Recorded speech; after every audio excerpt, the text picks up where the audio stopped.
Pemirsa, pihak kepolisian mendapatkan titik terang terkait pencarian helikopter NBO 105 milik Polri yang sebelumnya dinyatakan hilang kontak di Laut Belitung pada Minggu 27 November 2022. Berbekal dari laporan warga pada Minggu, nelayan melihat helikopter terbang rendah dan diduga jatuh di Laut Belitung. Warga kemudian menemukan 4 sandaran kursi diduga milik helikopter polisi tersebut. Pihak Polri melaporkan pada Senin 28 November 2022, Tim SAR Gabungan Basarnas, Polri, TNI, dan Badan Penanggulangan Bencana Daerah atau BPBD Kabupaten Belitung Timur mendapat titik terang lainnya. Tim penyelamat menemukan 1 jenazah yang tengah dalam proses evakuasi dan selanjutnya akan diidentifikasi. Sebelumnya dikutip dari tribunjabar.com, detik-detik helikopter NBO 105 milik Polri dinyatakan hilang kontak, diungkap Karo Pemnas Polri Brigjen Pol Ahmad Ramadan. Menurutnya, helikopter tersebut sedang terbang dalam misi patroli udara. Ada 2 helikopter yang diberangkatkan dari Pangkalan Bun, Kalimantan Tengah,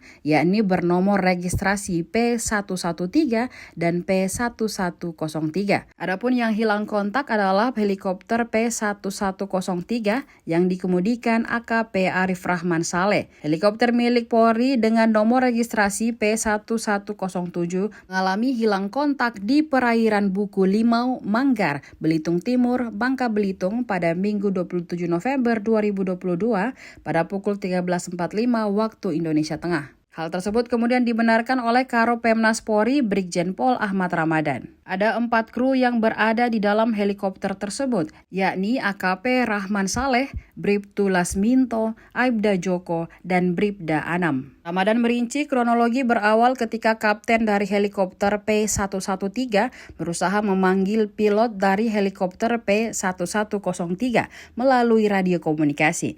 Namun kata Brigjen Pol Ramadan tidak ada jawaban sama sekali.